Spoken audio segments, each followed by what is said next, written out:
ফের দাম বাড়ল পেট্রোল ডিজেলের। আজ সকাল থেকেই দাম কার্যকারী হয়। শহরের বিভিন্ন পাম্পে বর্ধিত দাম দিতে হয়।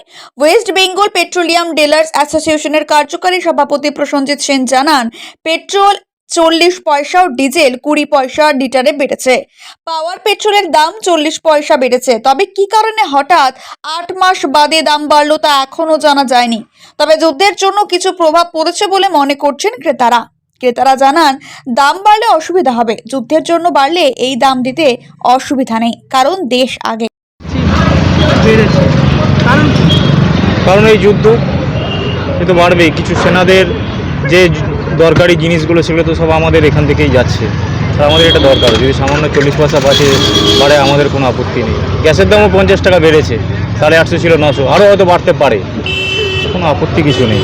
আমাদের দেশ আগে, তার জন্য আমরা দিতে পারি। আমার নাম অভিজিৎ দাস। কেন এটা হঠাৎ করে কি যুদ্ধের জন্য নাকি? হঠাৎ করে কি আছে, দাম তো বাড়তেই থাকছে। এটার উপরে পাবলিকের কোনো নেই, দাম বাড়তে থাকবে আর বাড়বে, আমাদের কোনো হাতের উপায় নেই। কারণটা কি মনে হচ্ছে? কারণটা হচ্ছে দেশে যুদ্ধ হচ্ছে, এরকম যুদ্ধ চলে যাচ্ছে, তারপর ডলার রেটটা তেল ব্যারেলে বাড়তি হয়ে যাচ্ছে, এই জন্য তেলটা দাম বাড়ছে, এটাই আছে। আপনার নাম? আমার নাম হচ্ছে শাহবাজ সিদ্দিকী।